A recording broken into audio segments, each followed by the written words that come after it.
What is up, RotoGrinders? 2 hours nonstop. MLB DFS conversation starts right now. It is a television Tuesday. Happy Tuesday, 11 gamer, starting at 7:10. 7:10 on the East Coast. First game is producer Steve's Mets taking on the Padres. And again, 11 game slate. Myself, returning champion, Head Chopper. We got you for the next hour and change. We yield to crunch time. Crunch time coming in around 6:15 or so on the East Coast. You got Dave Potts, Cheeseisgood, Chief Interologist Kevin Roth, as well as Kirkwood, Kirkdiese, leader of Juggalo Nation, jumping in here in about an hour and 10 minutes or so. Chop, welcome back. Happy Tuesday. How are things? We're hanging in there, Dean. We're doing it. We're doing the thing. Doing the thing, man. We're doing it. Hanging in there. We are doing it. We're in the process of we're doing it for 2 more weeks, right? 2 more weeks of baseball. This is the grind, man. This is when it finally, I love baseball. I love it. This is when it finally starts to hit me like, okay, it's a long season. It's a long, and shout out to those hanging out with us in chat, the lifers, man, the real, you are committed right there with us. The true grinders, the last couple weeks of the season for sure. I guess the true grinders, Chop, are probably those that are playing, Sunday slates, which is not me. I don't know who's doing that, but shout out to y'all. I know the prize pools are they're not enticing you to play, but those are the really true grinders. Let me know in chat if you guys are playing Sunday slates. What do the prize pools look like? Because I saw them a week or two ago, and it's just it is minuscule. But yeah, we're doing it for 2 more weeks. Obviously, we'll have some playoff content as well, but yeah. And then basketball, we were talking about a pre-show. Basketball coming up in just a little bit over a month away. Hockey's 20-ish days away as well. So 2 more, the big boy sports kicking in soon enough. Yeah. How's life in Chop's world? Dean, let me see. What happened today? Well, nothing happened today. Nothing really happened yesterday. Not a lot going on, Dean. Just doing, I don't know, man. Nothing at all, Dean. You got nothing? I got nothing, man. That's kind of good though, like, because there could be bad things. Like sometimes nothing's okay. Well, nothing can be fine, but yeah, it's just the grind right now. We're September, I don't know. 16. Everything revolves around football right now, and we're doing the baseball shows and we're hanging in there, but everything just revolves around Saturday and Sunday now. So the week is just the weekdays, where during the summertime the weekdays were good because it was baseball and we knew we were getting X amount of games on a slate, because you can kind of know how baseball works on Tuesdays and Fridays. You get these big slates, blah, blah, blah. Now we're at a point where the weekdays are just all bleeding into each other and the weekends are what you're living for. So I don't know. It's just that weekdays are grinds now, and then we're waiting for Saturday, Sunday to roll around. Well, you got Thursday night NFL, you have Monday night NFL, you have college football. I think it's Friday, and don't think what's that? What's the thing, or what do you do the Mutombo for me for? What's that? I have never really been all super enthusiastic about those kind of slates. Never, even though I do showdown shows and I've been labeled a showdown guy. Yeah. I don't like them, to be honest with you, Dean. If we were being honest, Dean, you could take Monday Night Football when I was a kid was like, oh yeah, wow, that was great. Nowadays, not so much. You could take all these island games, to me, and make them all Sunday afternoon games, to where you have good morning and a good slate in the afternoon on Sunday, and that would be good. I could do without all these island games, but it is what it is. So this is why you're not an NFL executive, because how much money they're making off those island games. I know they selling are it off to Amazon, and they're making a lot of money off of everything. I'm just telling you what I would do, and if I had, my say, I don't enjoy the island games as much as I'm not an island boy either. It's not, generally speaking, I don't like the island games either. It's got to be an appealing game, but sometimes if I'm in the showdown, or I kind of keep an eye on it, that kind of thing. But I'm with you. I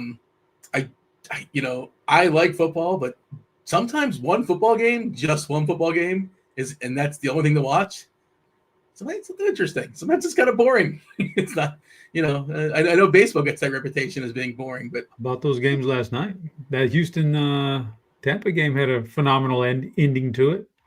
yeah, I saw rumors of, I don't know, rumors is the right word, but rumblings of people are already suggesting early front runner or in the conversation for MVP, Baker Mayfield. Have you heard that? See, No. I've not checked the odds recently, but yeah. No, I don't know why. I mean, that seems a little ambitious. Maybe it was just something I saw or somebody talking about it, but yeah. I wouldn't We'll say see. that. But it was a good What a ending career to he's that had. game. What a wild career. He was It just goes buried to 5 show years you. ago. I've said it on the show before. I think when you come into the league, so much matters about who's your coach, what organization do you play for. Some are toxic, i.e., the Bears right now, and some are just tailor-made to set you up for success, like Baltimore and others. So who you get drafted by matters so much. I just can't dismiss a guy anymore. Just can't dismiss a guy just because he had a bad first 3 years with Cleveland or Chicago or wherever. Let him get to a good coach and see what they can do for him. Look at Sam Darnold. Darnold's a solid QB, man. What's funny about it, you say, and patience. Nobody has any patience. Not in, in the first take world. You got to be the first person to say somebody's terrible or somebody's great. And we saw that with J.J. McCarthy. He was the worst quarterback ever in the first half. Then the second half, oh, wait, look at this. Minnesota, they're 7 the next 10 years. And then he plays another game. It's like, oh, wait a second. He might be the worst. And it's going to, you know what? He's going to play a good game in 5 weeks. And wait a second. This guy might be the future. And that's just how it goes. He's got the QB coach, the whispers to get it done. But yeah, I did have major questions about him coming out of Michigan, but everybody wanted to point to his age. He's so young and he's got so much room to grow. And you already buried the Bears, by the way. The Bears are 0-2, and you already said they're done. It's already over. I didn't bury them. I just said just said your default, like the bad culture Bears. Yeah, they are a toxic culture. That they can still win games. They can still win games. They can still do fine this season, but as an organization over the last decade, they've been toxic, man. They've been bad. So, well, it's not the new coach's fault what happened 10 years ago. I understand what you're saying, and I don't disagree with an entity. The Bears have been toxicity starts at the top. So, is it a new ownership group? Is it a new GM? Is it a new people in charge of those things? So, yeah, we'll see. I don't know. I don't disagree with that. I don't disagree with that at all. That's fair. All right. By the way, Chop, I hope you're sitting down. You're sitting down. Report here. Jordan Alvarez dealing with significant in quotes ankle injury. I'm sure you saw the play where his ankle went all the way to the ground. Basically, he's done for the year, man. That seemed bad. I mean, he's already like nurses every little injury, so he's done for the year. There's no way, man. I mean, he left the locker room last night on crutches and in a walking boot. Buddy, you just twisted your ankle, pal. Respectfully, Jordan, I love you. You're a top 5 hitter in the game when you're healthy, but you got to grow up, man. And, Freddie Freeman came back from this very same thing, 3 days later to play in the playoffs. So we'll see what Jordan. You think he's milking it? Well, when you Google that kind of injury, it'll say 2 to 4 weeks. That's probably and I'm sure if the playoffs weren't right there for Freddie Freeman, he wouldn't have played. He probably would have rested it, but the playoffs were there. He had to go for it, right? But I don't think Jordan does anything like that. But yeah, that was a bad injury. It sucks, but he's also kind of a big boy, so maybe more weight in that ankle makes it a little trickier. We'll talk about it when we get to that stack section, but that's definitely a significant blow to the Astros. But Dean, on the horizon, doesn't mean much for tonight necessarily, but on the horizon, the silver lining is by the end of the week, you might get Isaac Paredes back, and he really didn't have a position to play anyway, unless you could put him at second base.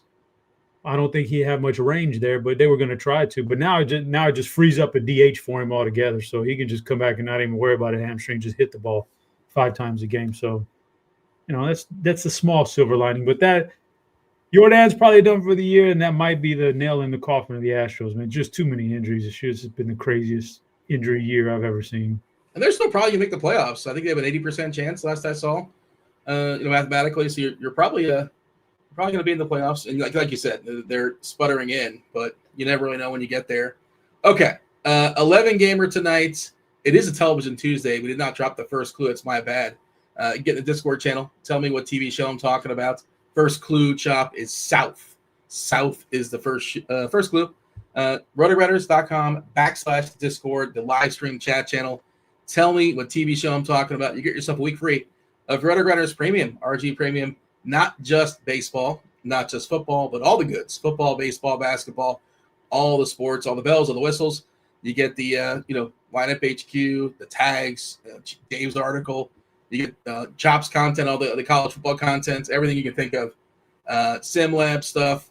You get it for free for a week. All right, 11 gamer tonight. We have a game in Coors, but not the best offenses. We haven't seen the laps just yet, but the Marlins and the Rockies going at it. Still a 10 total. Marlins one of the bigger totals on the board. The Yankees are still in Minnesota. They got inexplicably shut down last night by Woods Richardson, who racked up 10, 9, 11 strikeouts. It was a pile for sure. Now they take on Zebby Matthews. We got Ben Rice back in the lineup.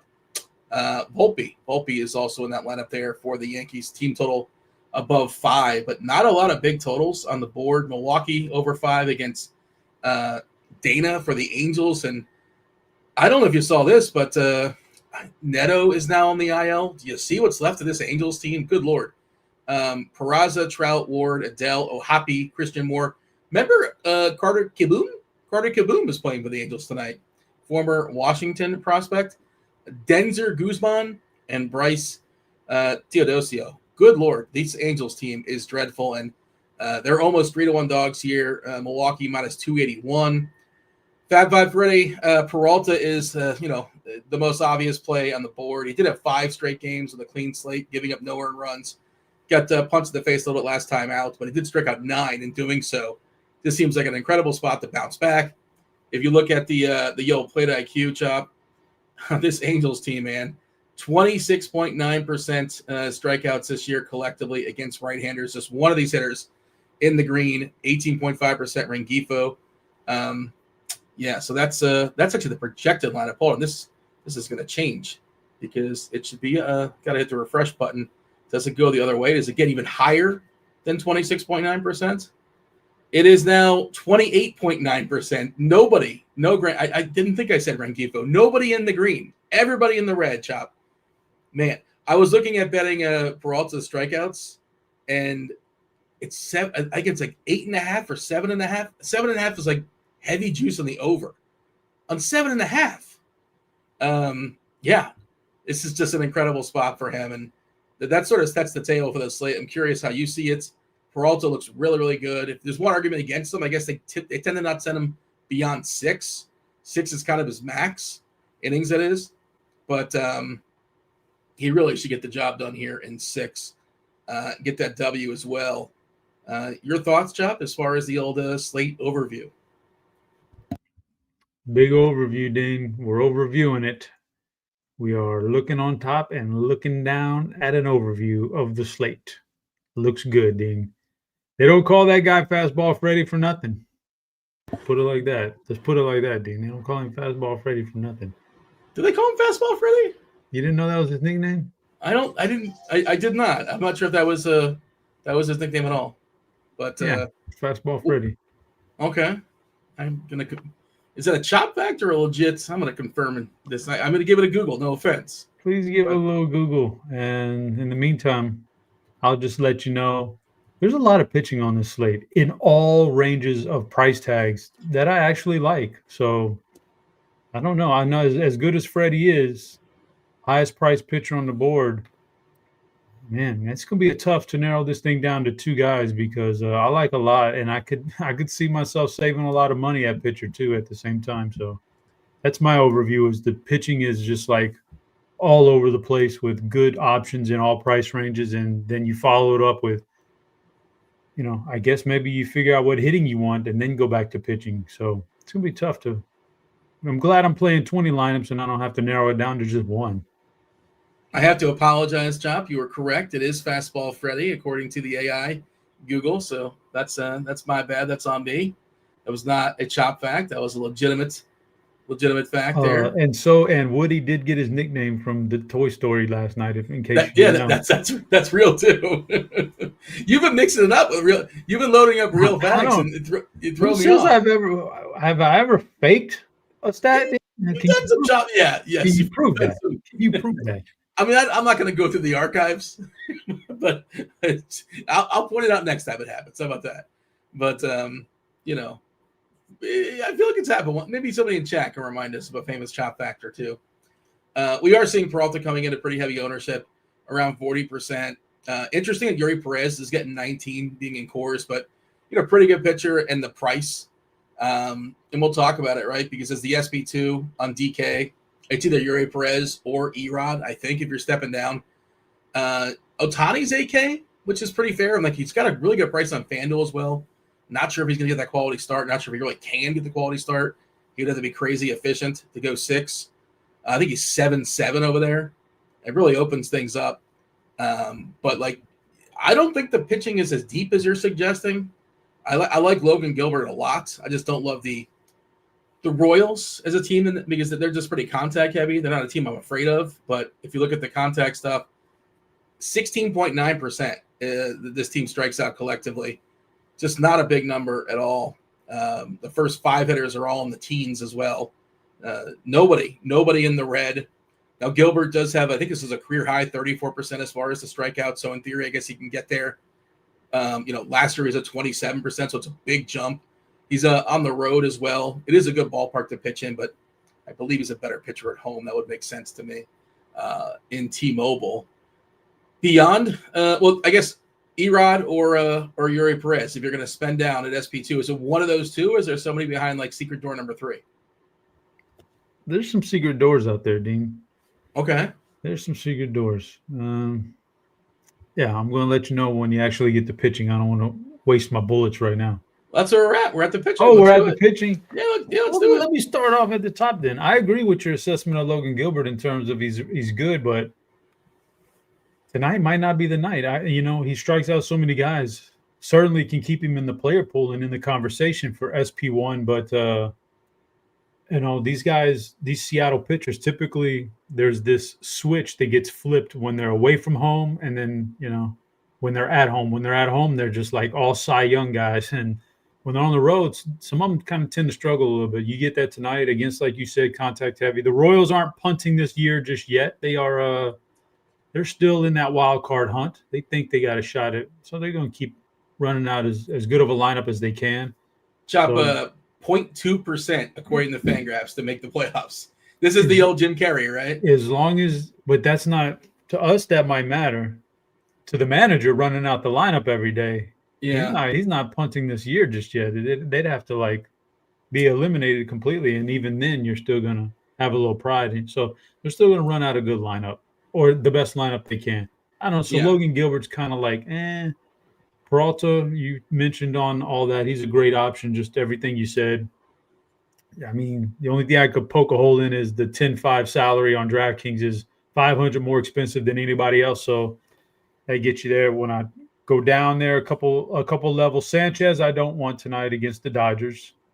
Props to the Philly for wrapping up the division last night. 2 more on that later, but I would say this much. I didn't actually realize, Dean, until I looked at the standings today in the National League. I was kind of like, haven't been paying attention to that as close at the top up there. The Dodgers are not going to get a top 2 seed. They're going to have to put their season on the line and a 3-game series to start to play. That's kind of interesting because you never want to get into that thing if you're a good team. Like, anything can happen in a 3-game series. So Dodgers are kind of screwed in that regard, but we'll see how that plays out. Michael King hasn't been good enough lately for me to take him at this price tag on this slate. So I'm not interested in Michael King. But then we get to Merrill Kelly in the Yordan Alvarez-less Astros lineup tonight. Yeah. So he's interesting. And I didn't see I kind of vaguely saw the lineup, but I didn't look at the righty-lefty stuff. But it's typically right-handed heavy, although they do have more lefties now because of the trade deadline and call-ups and everything. Yeah, but Cole, Caratini, and Sanchez, the lefties. But it's still a pretty right-handed heavy lineup, and Carroll just obliterates right-handers at a pretty good rate. So Merrill Kelly's definitely in play. And Dean, Chop, I just thought of something. I don't mean to cut you off. I'm sorry, but do it. Give it to me. You did cut me off, though, but you meant, but I think this is worth because I might jump out of my brain. You mentioned Philly clinched, and I remember that. And that typically you see this a lot. The day after a team clinches, they run out a goofy lineup. They give like the regulars a day off. You see that often. Sometimes you see it obviously the day game, but the night game they kind of party the night before. I think they probably had a good time last night. Really? Do we see a weird Philadelphia lineup tonight? Goodness, Dean, that's crazy. That's crazy talk, Dean. What do you mean it's crazy talk? We see it all the time. It's kind of a tradition. I guess different teams do different things. Who would think of something like you're going deep diving on that one, Dean? Or did you just read my blurb on the survey where my favorite pitcher is Shohei, and I said at the very end, and I'm buying the narrative of him facing a weakened Philadelphia lineup tonight after they pop champagne celebrating another division title. Huh. Funny, Dean, how you come up with this stuff.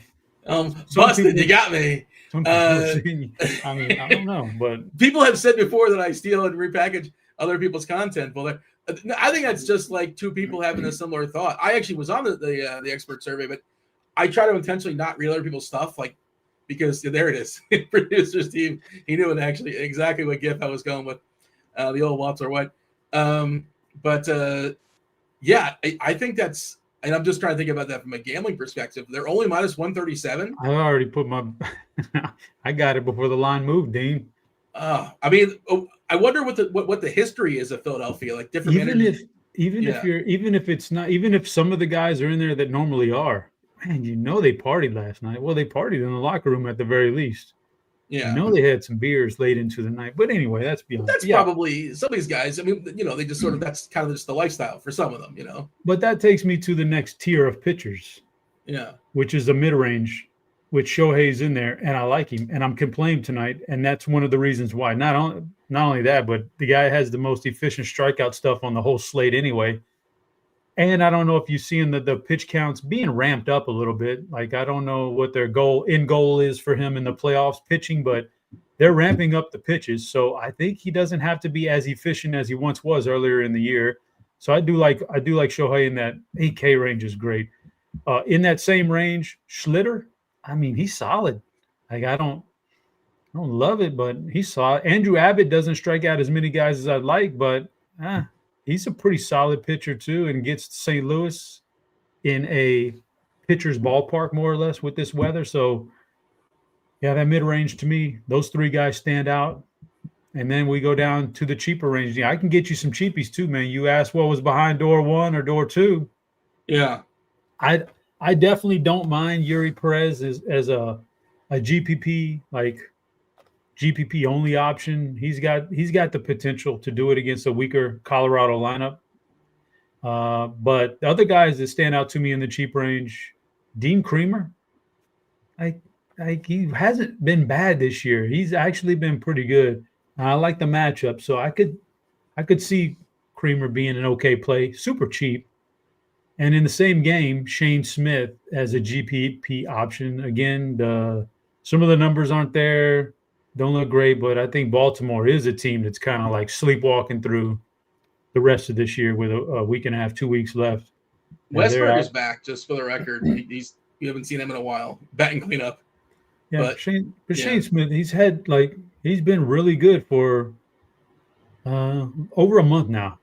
He's put up some solid games, and I just don't think it's that imposing of a matchup. And so I think there's options down there in that cheap range I could get behind. All right, Chop, I'm getting some I don't want to mush you or anything, but I'm tailing the Dodgers for getting some Dodgers Go action. for it, Dean. I'll also say, and this is not a play that will end up in any of my 20 lineups, Dean. It won't happen. But AJ Blue Ball, the Astros Blue Balls. Well, no, he's like gonna have an inning or two, right? He's an opener essentially. No. No, he is a starter. He can be a starter in this league. Like he is going to be a starter in the league. He has that potential. Yes, Blue Balls. He threw one inning 4 days ago. But he is a starter though. They just have him in relief right now because that's all he was. But he's starting tonight. So I don't think he's an opener. This guy, He can. What's keeping him off of my radar is that I think there's 40 to 50 pitches in him tonight, and that's the max. Yeah. But I think there's potential for more. I mean, his minor league career, he's a starter, and he's a good one. He has good stuff. He has strikeout stuff at 5,700. So earlier in the year, he was tossing about 80 pitches. Okay. So if somehow he like stretched out and he had 75, 80, 85 pitches tonight at 5,700 against the Rangers lineup with his strikeout stuff, I would be in on that. I just don't think it's going to be that deep. But if you're in a GPP for 5,700 and you wanted to take a shot on a guy who could work 4 innings and rack up 8 strikeouts, and you're okay with that, he's an option in that range. But I'm obviously not playing that. But he has MLB ready starting pitcher caliber stuff. It's just a matter of piecing it together and not giving up too many home runs, because he will give up home runs. Just got to make sure they're solos. Do you want to drop the second clue, Chop? First clue is scrolling a little bit behind on clues. My bad. First clue is south. Second clue is lay. Television Tuesday. I'm seeing some suggestions, some guesses here in the Discord channel. It is not American Dad. Apparently, it's the 40th anniversary of the first episode of Miami Vice. Was unaware of that, but it is not Miami Vice or the Beverly Hillbillies or Landman. Crockett and Tubbs. Were you a Miami Vice guy? Nope, but Crockett and Tubbs stand out. Wasn't How there about like the movie? Did you like the movie? Miami Vice spinoff or something? Yeah, the movie was out there. Jamie Foxx and Colin Farrell. It's not Hawaii 5-0 or Magnum PI. No, Magnum 5-0. I see what you're doing there with Magnum. Yeah, with the lay. Okay. I don't think we have any. Yeah, not South Park or Downton Abbey or King of the Hill or Eastbound and Down. That's a fun show. All right. More guesses coming on through. Get that Discord channel. Get yourself a week free of RG Premium, and we'll drop another clue pretty quickly because I fell behind. It is not Fantasy Island, Chop, but that's another throwback there for the plane. The plane, boss. The plane. Yes. Did you know they did like a movie for Fantasy Island, but made it a horror movie? I do know that. I didn't see it, but I remember seeing the trailer, and I'm like, this is not gonna work, and I don't think it did. I'm pretty sure. Did anybody see that? I don't know. I saw it. Didn't it have it had quite a good cast? Okay. Yeah, I don't remember it. I do remember the TV show, the Hervé Villachet. That's all. Yeah. And Ricardo Montalban, I think, was also on it as well. But I didn't watch it. I just remember that they were part of the cast. But all right. Chad, is there anything else we got to say here as far as pitchers? I'm going to see if chat is throwing any names we should acknowledge. Again, if you guys are in chat, hit that like button and subscribe and turn on those notifications. Abbott being acknowledged. Kramer, I know you talked about Kramer there for a second. Let's see. Dean could be Crockett. I don't remember which one was which. Which one was Crockett? Which one was Tubbs? I don't recall which one was which, but sure, why not? If they're going to remake it, I mean, I think Jamie Foxx and Colin Farrell probably did a fine job, but give me a call. I'm willing to try out for the next version of Miami Vice. Okay, so anybody else we should acknowledge here as far as pitchers? Or is that basically you threw out a bunch of names and there's a lot of guys that are playable? I think what I'm doing, Chop, is just going to kind of cycle through with Peralta, and if I have the salary, I'll get Ohtani. I think Ohtani's like my favorite. This is on DK. On FanDuel, I'm playing a little bit over there today. I'm going to get Peralta in most of my lineups if I need salary. Ohtani's like 7-7, and I'm probably only playing those two guys, just the way salary works over there. I could see that. And I think I'm just going to play Peralta in most every DK lineup and cycle through. If I need salary, Yuri Perez or Erod. Did you say which one you prefer as far as the dirt cheap guys, Perez or Erod? Oh, out of those two guys, Perez. Perez. I don't think I play Rodriguez very much at all, if any, tonight. So out of those two guys, Perez. But like I said, I threw two more names out. I don't mind Shane Smith or Dean Kramer in that game. Erod's not good, we should say. I think it's worth noting. He's got the biggest Sierra on the slate. As far as ERA, I think he's going with the bigger ERAs too. Yeah, 4.64 ERA, which kind of plays out true. 4.71 Sierra. and it's not in San Fran, it's at home versus Arizona. It's just that he's cheap, right? That's kind of one of the more appealing things. I was thinking of like possibly considering Kyle Freeland just because the Marlins are kind of inept. I don't think if I was running 150, if I was playing some of the contests at like 30% up top in first place, I don't think that's completely bonkers. But in the stuff that I'm playing, I can't do that. Anything else we should note here as far as pitching? I should mention, by the way, Roth, his weather report. Last I saw, it was clean. Yeah, just he was talking about Atlanta-Washington game 2. We don't care about that. Green for the Mets. I'll drop this in chat as well. Yellow in Colorado, yellow-green in KC, green-yellow in Tampa, but nothing really to be alarmed with. If anything were to pop up, anything changed, Roth's all over it when he jumps on in about 40 minutes or so. But I think we're pretty good weather-wise. You want to give the synopsis as far as pitching before we move on and talk about some tiers and some stacks? I mean, I guess the synopsis is a clear number one ace with Freddie Peralta. And then, like you said, I think that there are a lot of options you could put with Peralta as your SP2. Peralta as your SP1. If you really wanted to go out on a limb on the GPPs, not Peralta, but rather Logan Gilbert as your SP1, but Peralta is the clear-cut best option on the slate. Then cycle through. I am a fan of possibly Abbott, Schlitter, Shohei, Merrill Kelly. Cheap options to pair with Peralta, Shane Smith, Dean Kramer, and Yuri Perez all are fine to me. There's just a lot of good options after Peralta that you could put with him. But I think I'm with you. I think now the more I think about it, I might just lock him in and then just let the 20% do the Dean 20% of everybody else and get me five other guys to pair with him, different guys. Some guesses have come through. It's not the Golden Girls or Weeds. That was a fun show back in the day. Outer Banks. The kids like that one, I believe. Chief of War. Love Island. Good guess. It's not Love Island or Landman. That was kind of a fun show too, right? Did you watch Land? That seems like a chop show. Landman. Yeah. Yeah, for sure. Billy Bob? Like Billy Bob is just really entertaining in just about whatever he's good. Into. He's just entertaining. I don't know what it is. Yeah, I find him. Whatever he tends to elevate whatever he happens to be in. We'll drop that third clue. It is scrolling right now. Producer Steve's all over it. It's hit, south, lay, and hit. That is your first three clues. Okay, Chop. So today, I made our tiers category. You don't know the category. We're going in cold. I'm not sure if you know this. I don't know if you celebrate or not, if you partake. It is actually Collect Rocks Day. Did you know that? So happy Collect Rocks Day. So shout out to those of you that collect rocks. They're minerals. No, it's Collect Rocks. Rocks Day. And I decided to power rank rocks. So do you have anything off the top of the head, off the dome? Top rocks? Rocks? Rocks. Now, you can interpret rock however you want. Just the word, you can play with the word rock. I play with the word rock. It's not necessarily like granite made the power. Well, I used to work at this establishment back in the day. Kirk makes fun of a lot, and there was this guy that was in there named Tyrone, and he would sell rocks.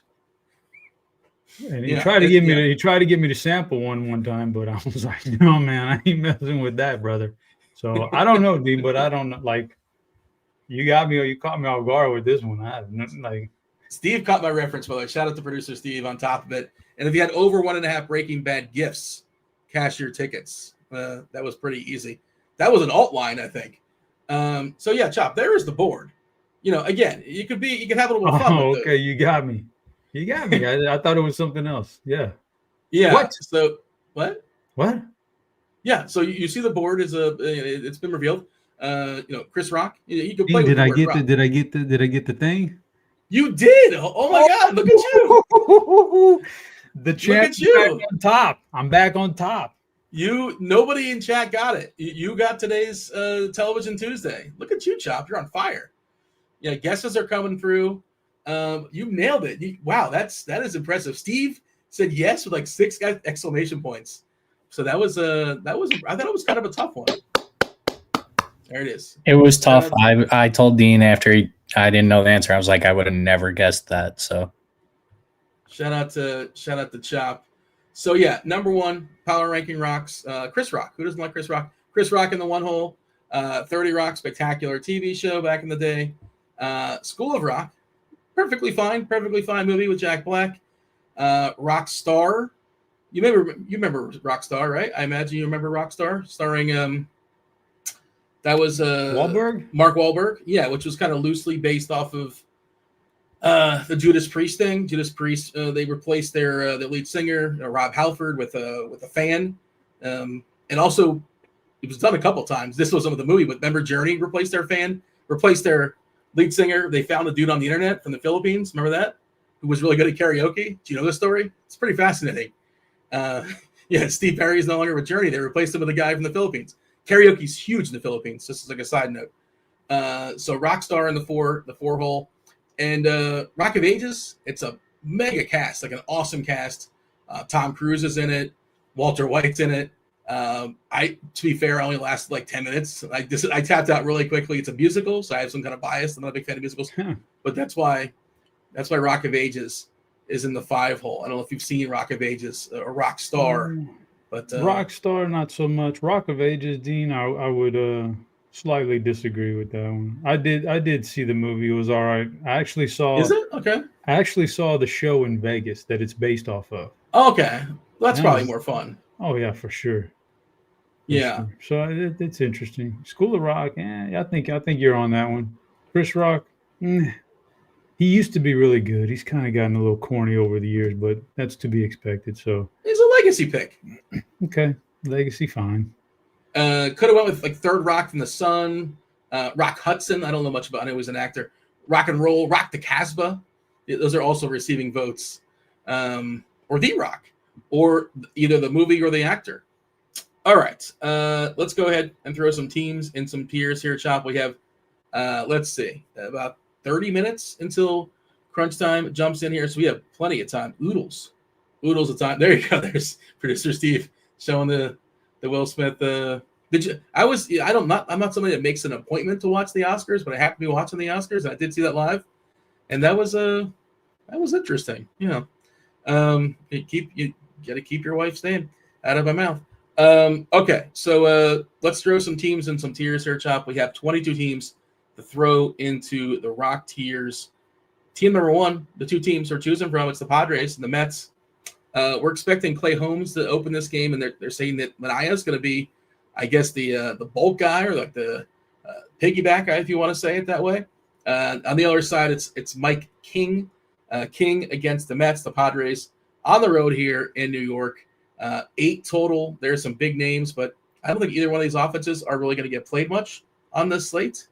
How do you feel about the Mets and the Padres? Yeah, I kind of tend to agree with you. So I'm going to put the Mets in tier 4, even though they have a good offense. But tier 4, I don't like. A good bullpen and Michael King is not a recipe for a good stack. So I'm going to pass on that one. San Diego, I'm going to respectfully put them in tier 3. I think they have some decent pieces.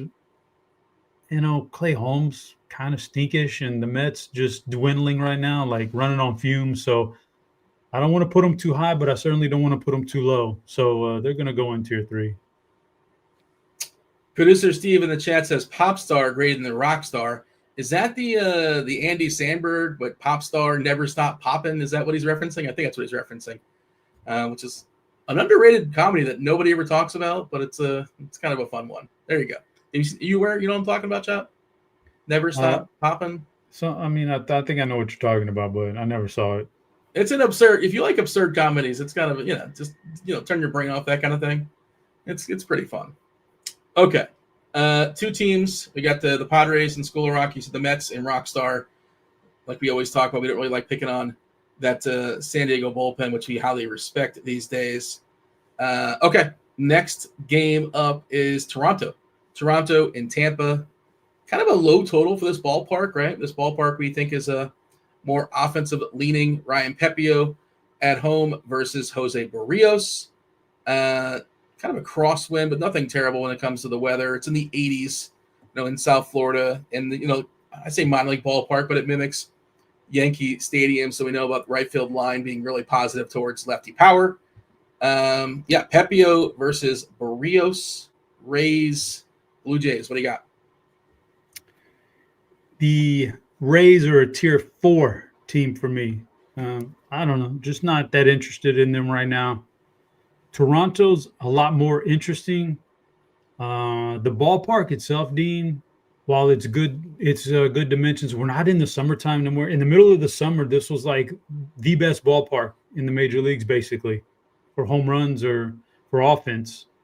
Now that we're in September, the weather is starting to subside quite a bit. And when you look at the numbers, there's just not as much offensive production. So it's not as tempting, but I do like this matchup for home runs for for Toronto. So just because of that, and because I know their offense is really good and can be really good, although I would love for Varsho to be in this lineup, man, for those home runs. Yeah. I'm gonna put them in tier 2. I think there's still some potential to get some home runs out of this team tonight. And this is this part of the program where you would turn it over to Tim and he would rebuke everything and put everything in tier 5. And he don't know. Are you still bitter about yesterday? The overrulings and all that? That's when you have a 3-man booth. That's how it works. Just caught me off guard. That's all. By the way, I was pulling up a Weather Edge, and worth noting, it's kind of a small sample, but 69 the temp there in New York. That's for the Mets. Just kind of circling back to the Mets. 11 mile per hour wind coming in from right center, basically, and in a small sample, 55 games, homers have taken a hit at 20.5%, runs almost 10%. So not a great ballpark as is for runs, and the ballpark environment worse than it typically is for New York. And just kind of to your point, weather's not amazing. It'll be in the mid-80s in Kansas City, but Weather Edge says it's like neutral at best. The one ballpark, St. Louis, it's hot. But, despite that, the wind's blowing in at 5 miles per hour. We'll talk about that game in a second. 117-game sample. Runs pretty neutral, about 2% decrease in runs over that course of games. 9% hit in homers, even though it's in the mid-80s in St. Louis. And that's just kind of the way it is across the board. By the way, shout out Tim, who's hanging out in chat. He didn't do anything, just getting attacked out of nowhere. He's just doing his job. He was just trying to keep you in line, Chop. So, no, it's fine. I was a bit blindsided. That's all. In hindsight, I'm thinking about, okay, if I would have just had warning, we would have been, it'd have been fine. I just didn't have any warning on it. I thought we had the gentleman's agreement pre-show. let's just get through these tiers and let's not mess with each other's tiers. He turned on you pretty quickly, yeah. Yeah, it didn't take long. So, Dean, I was just thinking about some things because you did throw me off guard. I thought you were really gonna come out with like some crazy rocks, like some literal rocks. So like granite or something. Yeah, I don't. Yeah, I'm not. Yeah, I wasn't a geology major. Yeah, I can only do so much. Yeah. Oh, Xavier Edwards is not going to be in the Miami lineup tonight in Coors Field. So get him out of your lineups. So I got a chance to think about it just a little bit, Dean. I don't know where I would rank Plymouth Rock, but that's a pretty. Okay. That's a pretty big one, Dean. There's also. This was a great movie, by the way, with Clint Eastwood. Alcatraz was known as The Rock. Yeah.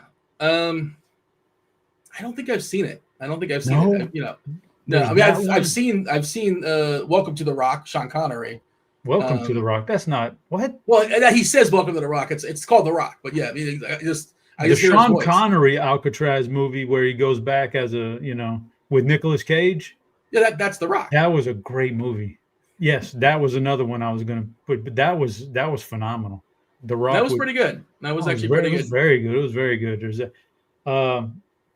What about Kid Rock? Did we mention Kid Rock? You know what? He didn't make the board. Didn't make the board. You can't get everybody. That's just where would Kid Rock have been on your board if he could have squeezed somebody out? I don't know. Probably not very. I'm not a big Kid Rock fan. What? So. You're not a big Kid Rock guy? No. I mean, you talked about Chris Rock being like stale and old or whatever word you used. I mean, what was the last relevant thing he did? Kid Rock. What's the last song that you like of his that was released? I don't know. Maybe I'm just missing something. No, you're no. It's been a while, but in his prime, he was pretty good. Yeah, I mean, yeah, sure. Well, Joey C carried him, right? He's no longer with us. Limestone getting a shout out in chat, by the way. We could almost. I could, Dean. I mean, I hate to do this, but I could almost say the same thing about Chris Rock. Like, I saw his latest comedy special. It's just not as good as it once was. It's just not nearly as good as it once was. He set the bar so high though when he came out. He was a stand-up at like 18, 19 or so. He was really. He was on SNL like 22, 23, something like that. I think he was really good, really good when he was young, and he's fallen off as he gotten older. And that's the absolute opposite of Dave Chappelle, who wasn't as good when he was younger. But man, as he got older, he came back from his break and he destroys stand-up now. So he's gotten better as he's gotten older. Chris Rock's gotten worse. Rock was on SNL at 25. And it's tough with comedy because comedy, you tend to have, generally speaking, right? It's not an old person's game, right? Just generally speaking. And also when you get all that money, when your lifestyle changes, your material tends to change. You tend to not. It's hard. It's hard to stay relevant for so many years with stand up. Or a lot of times you move on and do something else. But one of these days with the power rank are stand ups. I don't know, Chop, if you're a big stand up guy, but love stand up. I try to watch one every week or so. Really? So many, okay. Netflix has like endless stand ups, and I like the. Sure. I watched the latest one I watched, Dean, was goodness, Chad helped me out. He's the guy with the long hair and the hat. He's real monotone, dusty something. He's pretty good, man. He's pretty sharp. Okay. I don't think I'm aware of Dusty something. Chad, you know what I'm talking about. Glasses. He's always fiddling with the glasses. Well, we're having a good time in here. Dusty Slay. Google's Dusty telling me. Slay. He's pretty good. He's got he takes things full circle. I like the guys can take a topic at the beginning and they bring it back at the end, and you come full circle with it, and it's funny. So the old callback. Yep. I like that. We're having a good time in here. We're having a good time. Well, there you go. Maybe for next Monday, Chop. Maybe next Monday you'll power rank your favorite specials you've seen recently and stand up. You never know. A lot of them just post their stuff on YouTube now. Like if they don't have a Netflix deal or Amazon or whatever, they'll just throw it up on their own YouTube page and it gets a ton of views. That's one way some of them get some momentum, get popular. But all right, shout out to Mitch Hedberg being thrown out there in chat. Chop, you got to be a Mitch Hedberg guy. That seems like right in your wheelhouse. He's pretty good. He's pretty good. I thought for sure. I mean, I would absolutely have guessed that he's like one of your guys. Okay, fourth clue. Chop, you don't need it. You don't need the fourth clue. You know the answer. You nailed it. The fourth clue is pin. So south, lay, hit, and pin. That is your 4 clues for Television Tuesday. Get yourself a week free of RG Premium. Jump on that Discord channel and tell me what TV show I'm talking about. It's the Mariners at KC. Logan Gilbert taking on Michael Wacha. 8.5 total. Kansas City's a slight dog here. Mariners favored. Logan Gilbert is certainly one of the better pitchers in all of baseball. It's a tough ballpark to hit homers. We know the deal there. Obviously, Kyle Rowley hits him out of everywhere. I think he's at 54 now. Shout out to him. The all-time record for switch hitter, I think that he took down that record. He tied somebody over the weekend. Was it Mickey Mantle at 54, or maybe he overcame him? But still with several weeks to go, where do you want to put the Mariners and the Royals? Yeah, the Royals, zero interest in the Royals for me, respectfully. It's not just Logan Gilbert. He's good. The bullpen's good. The offense is not good. So they're a tier 5. They're definitely a tier 5. As far as the Mariners, I'm intrigued for sure tonight, Dean, because we get them out of that park in Seattle. And although Kauffman Stadium isn't like a great home run park, it's actually really bad. It's super, super positive for doubles, triples, and singles. I'll obviously highlight the doubles and triples because that's what gets you the points. So extra base hits. We're getting a good Seattle lineup outside of a bad park into a park where you can hit that spacious outfield and get extra base hits all night long against some poor pitching. Yeah, man, I'm into it. Tier 2 for Seattle.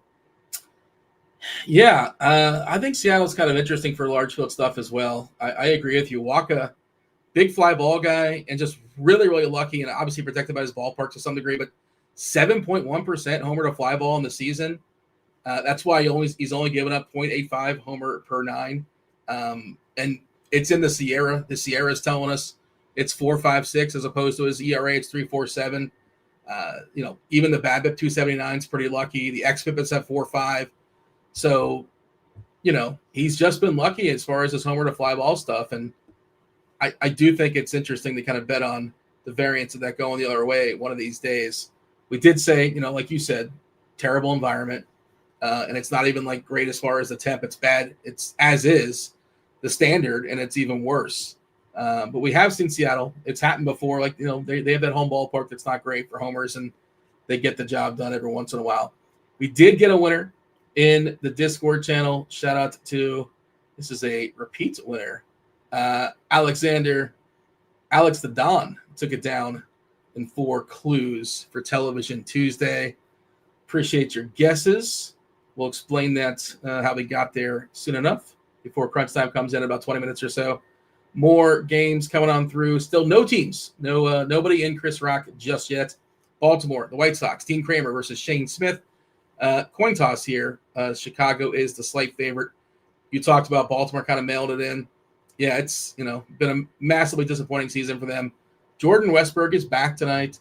Gunnar Henderson, really, really cheap on FanDuel at 3-1. Just seems like a really, really good price over there. On DK, a little bit tougher to make that work.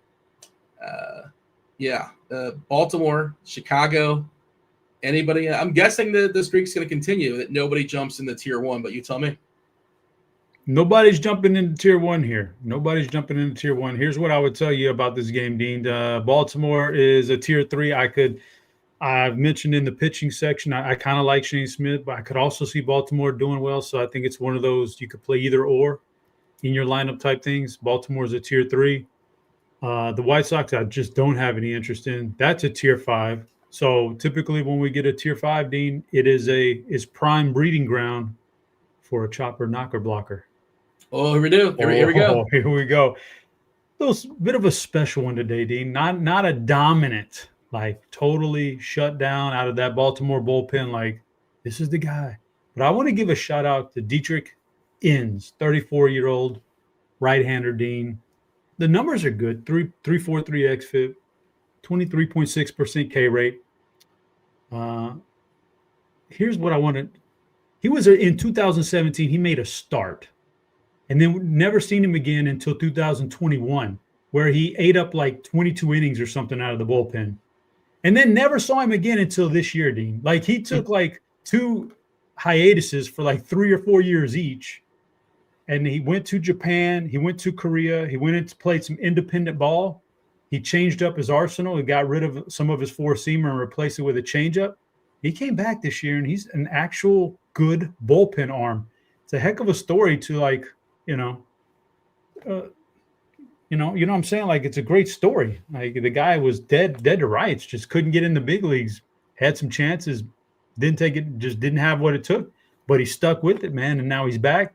And I can promise you teams are looking at, an xFIP under 3.5 coming out of the bullpen, striking out a quarter of the guys you're facing. And he can get him a little bit of a long-term leash. Now, I think the thing is not starting. I think he credits moving to the bullpen. So you work shorter stints so you can really, like, give it everything you got for a short amount of time instead of having to pace it out over 2 or 3 times you're facing an order, that kind of thing. He's earned a bigger contract, Dean. So shout out to Dietrich Inns, the knocker blocker tonight. Good numbers, but a great story. Some controversy here in the live stream chat. They're saying that Alex wins 1 to 2 times a week. It seems like it's sketchy. I'm feeding him the answer. Is that what's happening? Is that the shenanigans? Is that the story we're telling? I don't know what I get out of that. Shop, don't tell anybody this, but in theory, I probably have the ability, if I really wanted to get like a friend of mine, like free premium, I probably can make that happen for him without the whole guise of a game and all that kind of stuff. I probably could just make it happen. There's another theory that particular account is your burner, and you're answering your own stuff. So you save RG the subscription every month. Yeah, they don't want to pay that subscription.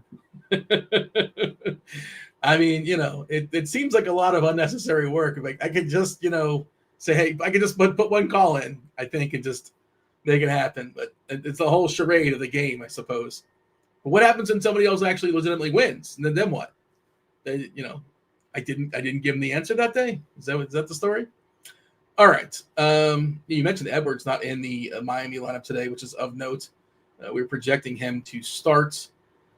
Okay. Let's move along here, Chop. Next game up. It is, as I scroll down. Oh, we might. I don't want to foreshadow it. We might have a tier 1. Cam Schlittler taking on Zebby Matthews. The Yankees have a 5 total.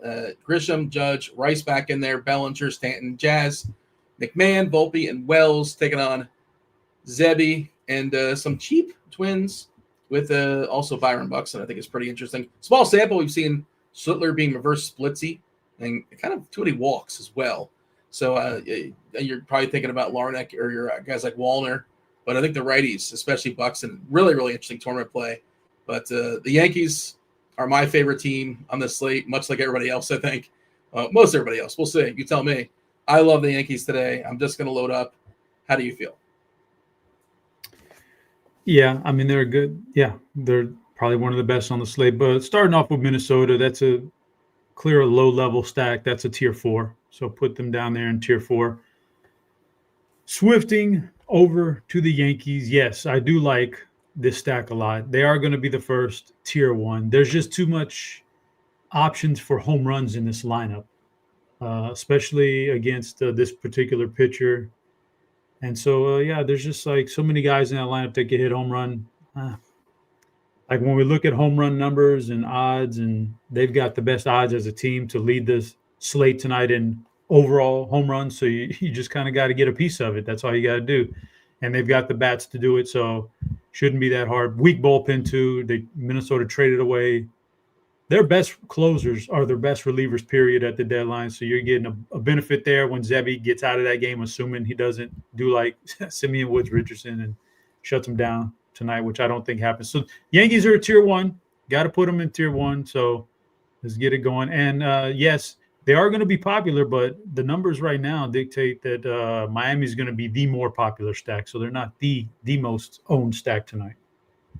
So, Chop, it's not enough to just say that bullpen is bad, and that's what you said, it's bad. But how bad it is eye-popping. So the current iteration of that bullpen has a 5.67 ERA, which is just insane. The difference between their bullpen, they're the 30th worst, the worst bullpen, 30th in the league, and the 29th, the second worst bullpen, right, Chop? Second worst bullpen is over a run. It's over a run. 5.67 is the worst bullpen current iteration, and 4.57 is the second worst. That is insane. The difference of how much worse they are than just the second worst bullpen. So I'll be picking on Minnesota the rest of the way. And that's you remember their trade deadline? It was so weird. They didn't have very many plans to trade guys, and they were kind of in contention, although in no man's land. Yeah. And then something happened, and they were just like, geez, I forget what happened. I know we had that incident with Griffin Jax where he was pissed because they brought in an outfielder to hurt his ERA. And then give his runs, the next day, like everybody's gone. Duran and Jax and Correa. It was a bizarre deadline. Yeah, they've punted it since then. Hey, question from Brian. Are the tiers based on leverage, most likely to hit stacks? Is it a combination? You do add color to it, obviously, but it's hard to just like pinpoint and say one thing. It's sort of a fluid depending on, right? How do you want to answer that?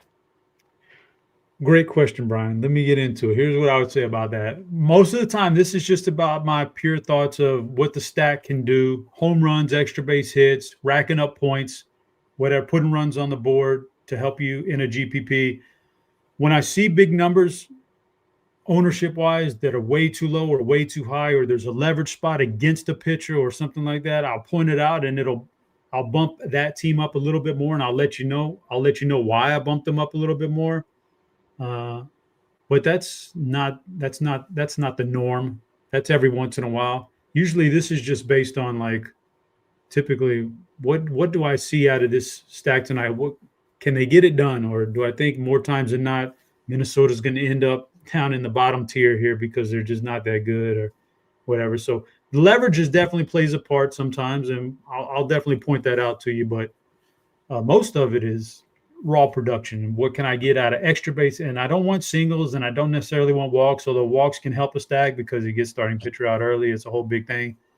And base runners, and we want base runners for the extra base hits can be even better than a home run if you got the bases loaded from walks or whatever. Like there's a big thing, but mostly production. Raw fantasy production. What's going to happen tonight with these guys is the big overarching theme here for the rankings.